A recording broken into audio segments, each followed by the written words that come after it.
Iki, deuxième partie, toujours en direct du Dijon Saiten. Et Guillaume va nous parler un petit peu de tout ce qu'il faut savoir pour aller au Japon. Ça va être corroboré. Oh, on a la chance d'avoir Sayaka. Avant de continuer un peu de parler un petit peu des mésaventures, ou plutôt des aventures heureuses des touristes au Japon, Guillaume, je voulais que tu nous reparles un peu de l'association dont tu fais partie. Alors, quel est son but? Comment s'appelle-t-elle? Alors, donc Japon Facile. À la base, pour faire la petite histoire de Japon Facile, c'est originellement un site web qu'on avait monté en revenant de notre premier voyage à Osaka en 2005, avec les photos et puis la liste des 2-3 hôtels qu'on avait fait. Et puis comme on a refait au fur et à mesure un voyage en 2008, un voyage en 2010 et un voyage il y a 15 jours, on a complété au fur et à mesure le site avec un petit blog, des infos, en complétant les informations pour répondre aux questions que les gens peuvent se poser. Comment je vais faire pour acheter tel billet sur place, pour trouver mon hôtel, combien ça coûte, ou des choses comme ça. Et puis on s'est monté sous statut associatif il y a à peu près un an, à peu de choses près, pour faire des conventions. Dans lesquelles on présente deux choses, le livre, le recueil photo qu'on a fait en fait des 3 premiers voyages, qu'un recueil qu'on a voulu à la fois avec des choses très classiques et puis des photos de la vie quotidienne, toujours sous un regard de touriste, hein. Mais on a voulu mixer un peu le Japon ultra classique et puis des arrière-cours, peut-être des choses moins esthétiques en termes de photos mais plus réalistes. Et puis un petit DVD qui est le regroupement des 15 jours de vacances qu'on a passé à Hiroshima, Okayama, Kyoto. Et le but sur les stands, c'est de présenter ce travail et puis de répondre aux questions que les gens peuvent se poser sur comment je peux organiser mon voyage au Japon. Est-ce que j'y vais tout seul? Est-ce que j'y vais avec une agence? Quelle agence? Est-ce que j'y vais à un hôtel? Est-ce qu'il vaut mieux louer une maison? Voilà. On répond à ces questions-là. D'autant plus qu'avec 4 voyages, on commence à avoir un certain nombre de documentation sur les différents sites touristiques qui peuvent être intéressants à visiter. Donc voilà un petit peu le but de notre association et site web. D'accord. Alors, je posais qu'une des grosses questions, c'est comment est-ce qu'on va au Japon et combien ça coûte? Alors, est-ce qu'on peut y aller en bateau? Oui. C'est une question que moi je me pose. Bateau? Oui, bateau, sur l'eau, tu sais. Oui. Si tu as beaucoup de temps.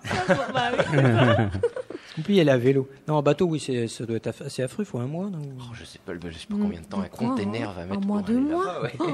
Je ne vais pas voyager dans un container. Donc on va prendre l'avion, a priori, et ça coûte... Non, mais t'es obligé d'aller aux États-Unis, aller du côté de la Californie. Hop, tu prends le bateau et tu vas jusqu'au Japon. On va laisser tomber le bateau.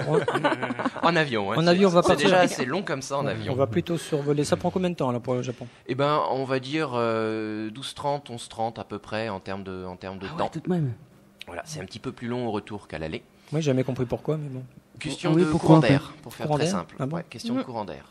Pourquoi question de courant d'air? À l'aller, on suit les restants du Gulfstream qui poussent l'avion. En fait, quand on monte au-dessus de la Sibérie, grosso modo. Donc les courants sont plus poussants, donc on met un petit peu moins de temps. Donc en avion, une 12aine d'heures d'avion, quoi, grosso modo. D'accord. Sans escale, hein, je parle en vol direct, décollage, atterrissage, une 12aine d'heures d'avion, sans compter le temps avant, le temps après, les douanes, l'enregistrement des bagages, tout ça. D'accord. Et au niveau budget, vous prévoyez combien au minimum? Alors au niveau budget, ça va dépendre un petit peu des compagnies. Alors on dit entre 600 et 1200 grosso modo. 600 et 1200 en classe éco, hein, parce que celui qui va avoir 15 000 euros à perdre peut se payer toujours un billet en classe affaires, en classe premium. Hein. Mais entre 600 et 1200 selon les compagnies. Si on se limite à des compagnies, on va dire anciennes compagnies d'État, British, Air France et autres, entre 800 et 1000 euros grosso modo. D'accord. Là, nous, on est parti Air France à 380 tant qu'à faire, donc horaire. 380 voilà, donc c'est pas vrai. Bon petit avion. Non, hein. pas 380 euros, à 380, c'est le type d'avion. Ouais. Et on est parti c'était bien. pour 930 euros en vol direct Paris-Tokyo avec des horaires de décollage qui étaient vraiment nickel. Parce que c'est vrai que redécoller à 2h du mat, c'est jamais très agréable. Donc ça y fait aussi. Après, celui qui veut vraiment tailler les budgets va pouvoir trouver des billets d'avion à 600 euros avec des escales un peu folkloriques à Moscou, Dubaï, des choses comme ça. J'ai déjà fait une fois, j'ai trouvé le billet de l'avion, c'était 500 euros. Ouais. Et j'ai fait l'escale à Moscou. Mais bon, Avec pas- comment elle s'appelle cette Aéroflot. Aéroflot. Oui, c'est ça. Ouais. Mais C'était tu as moins atterri à cher. l'aéroport de Tokyo ou tu as atterri dans la mer? Parce que j'ai Oui, entendu dire Paris, qu'Aéroflot, Moscou, bon, c'était un peu risqué. Tokyo. Ou Oui, Ben, ça, ils ça sont- bougeait beaucoup. Hein. Alors, faut Ça bougeait beaucoup, relativiser, ok. hein, parce Bon que courage. si on prend Air France aujourd'hui sur les catégories de compagnies, n'est pas obligatoirement bien notées. Mais bon, ça reste des compagnies viables. Le problème, c'est les temps d'escale, quoi, grosso modo, parce que Dubaï, si c'est pour se taper 6 heures d'escale à l'aéroport de Dubaï, ok, le billet d'avion va être moins cher, mais si c'est pour se taper 24 heures de trajet, bon, quand on part en vacances, si on commence par 24 heures de trajet, Ah, et puis ça avion, revient etc., cher, oui, voilà. ça revient cher, oui. Je pense qu'il faut regarder. Il faut connaître en fait quel grosso modo le tarif maximal minimal. Il faut regarder parce que ça fluctue énormément. Du jour au lendemain, on peut avoir une chute de 30-40% du prix du billet d'avion pour une même compagnie. Ah ouais. Oui. Ah, Au mois franchement. de mars, nous, on a eu une chute de 1400 € à 900 € du billet d'avion en 15 jours sur Air France. Tout Voilà. dépend des remplissages et tout. Mais Ouais, il y a aussi c'est- des périodes aussi. Je pense que oui. on m'a dit paradoxalement la Golden Week c'est très cher parce Ah qu'il y a oui, beaucoup de c'est très, Japonais. très cher. C'est oui. quand la Golden Week? C'est là où il y a... C'est le 29 avril jusqu'à 5 mai, 8 mai. Donc fin avril, tout début mai, il Oui. faut a priori pas Voilà. aller au Japon, pas en venir du moins. Mm. Sinon on va payer un peu plus cher, même Oui, beaucoup plus oui, cher. Parce beaucoup qu'évidemment, plus cher, beaucoup de oui. Japonais veulent voyager. Oui, il y a des périodes qui vont être un petit peu plus chères, effectivement. Mais 10 $, c'est pas cher. Le jour de l'an. Oui. Paradoxalement, je dirais. Juste ouais. Parce que- premier Parce qu'en fait, janvier. les Japonais restent chez eux pour le jour de l'an. Ils Oui, vont pas oui, forcément oui. en France. Ou alors, à moins qu'ils aient de l'argent, on va dire on va aller aux Champs-Élysées manger. Ah, pour le mais jour de l'an. après, c'est les vacances de Noël jusqu'à Oshogatsu, au début de janvier. Ouais. C'est période de voyage, donc ça coûte cher le billet de l'avion.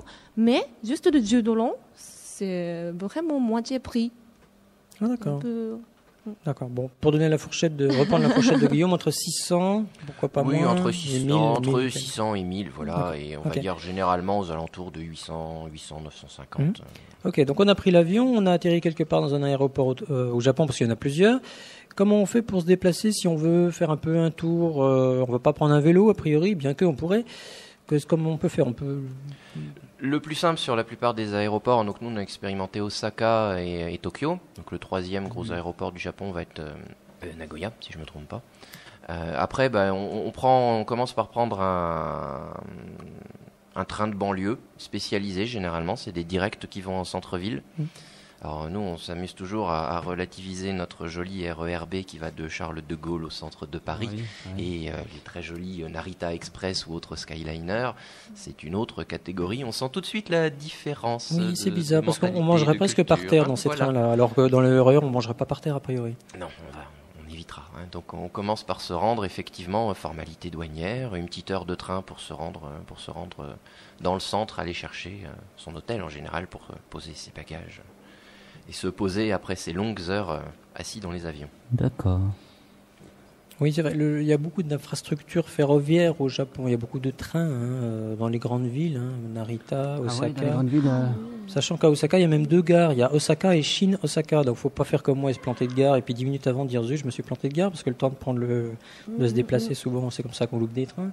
Mais Oui, il y a- j'imagine que pour touristes, ça sera difficile pour comprendre le train, en fait. Ils ont fait des Il y a gros plein de progrès lignes. avec Ouais. la numérotation des stations, Oui. l'explication, la Mhm. traduction, le sens des lignes qui est indiqué. Il y a, je dirais qu'il doit être plus facile pour un Français de prendre le métro à Tokyo que pour un Japonais de prendre le métro à Paris, à mon avis. Alors après, les trains de banlieue, c'est un peu plus compliqué avec les locaux, les express, les semi-express, les Oui. express spéciaux. Mhm, Bon, mhm. là, il y a une gymnastique. On a vécu au début 2-3 mauvaises expériences. Mais le métro en lui-même est, je pense, assez assez simple à prendre. Oui, le métro, les métros. Enfin, Oui, évidemment. enfin, le métro de Tokyo ou le métro d'Osaka, les métros, effectivement. Alors c'est pas comme le métro de Tokyo n'est pas du tout comme le métro de Paris. C'est pas le même système évidemment. Donc c'est pareil, il y a une gymnastique. Oui, il faut il y a une simplement gymnastique, avoir la tout à logique, fait. se la mettre dans la tête et après c'est pas de souci. Puisque à Tokyo, à Paris, tu prends un ticket, tu peux faire 10 fois le tour de Paris si tu veux, donc tu sors pas du métro. Alors qu'en fait à Tokyo, tu payes suivant la distance que tu vas faire X stations. Et ça, il faut le savoir avant, puisqu'en c'est général, il vrai. faut aller dans les grandes Oui. machines. Alors c'est un peu Ça, compliqué la pour le touriste. différence. Grande machine, vous êtes où, vous allez où et vous devez tant. Et vous mettez les pièces et hop là. Et si jamais tu fais plus, il faut repayer la Oui. différence de prix. Sinon la machine fait. Donc, mais il n'y a pas de barrière. Par contre, c'est juste un signal. Oui, sonore. on sent vraiment la différence entre l'idée de la fraude paraît bien loin quand on voit les micro-barrières Voilà. qui sont présentes dans les métros japonais. Oui. Et pour en revenir aux trains au Japon, évidemment tout le monde le sait, les trains japonais sont toujours, je crois qu'on peut dire toujours, à l'heure. Ils partent à l'heure, ils arrivent à l'heure, hein, sauf un Oui. tremblement de terre ou je ne sais quoi. Oui. Alors que, bon, en France, bien évidemment, on va pas encore faire le procès de la SNCF, mais il ferait mieux d'aller faire des stages au Japon, quoi.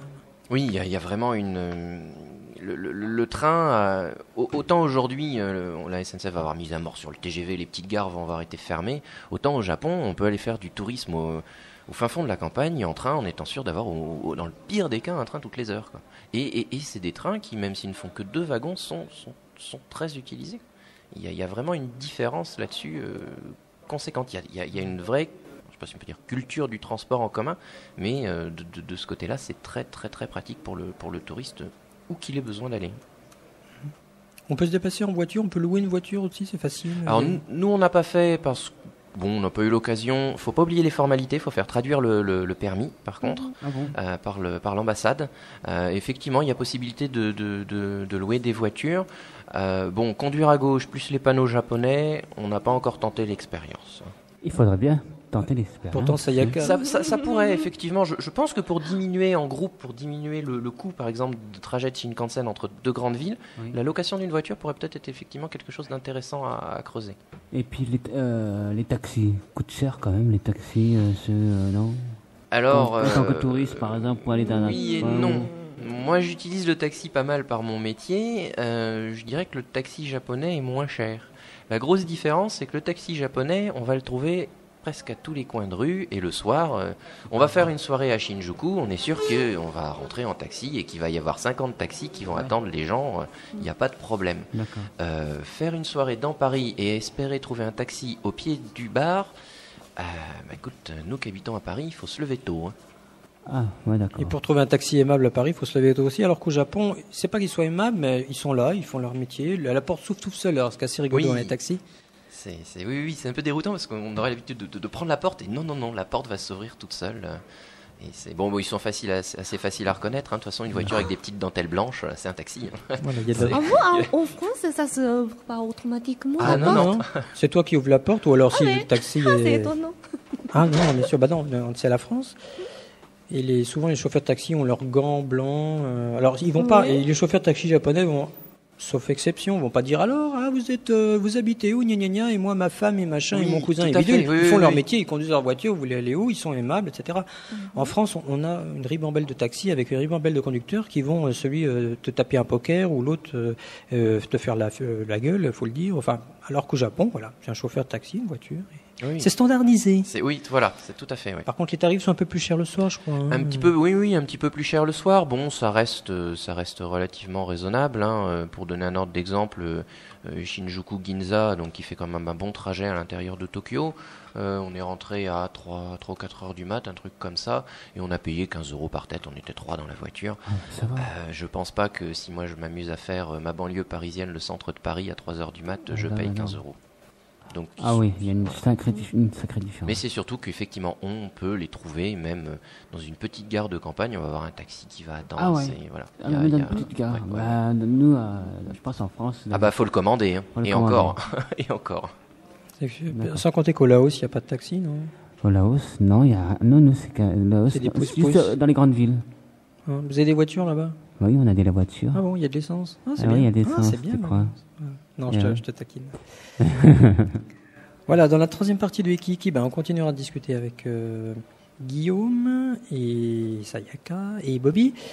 Et puis voilà. Et ce sera ma prochaine question pour la troisième partie, Guillaume. Est-ce qu'on peut faire du vélo au Japon? Alors tu vas me répondre. J'espère que tu vas me répondre oui. On verra bien. À tout de suite pour la troisième partie de l'émission.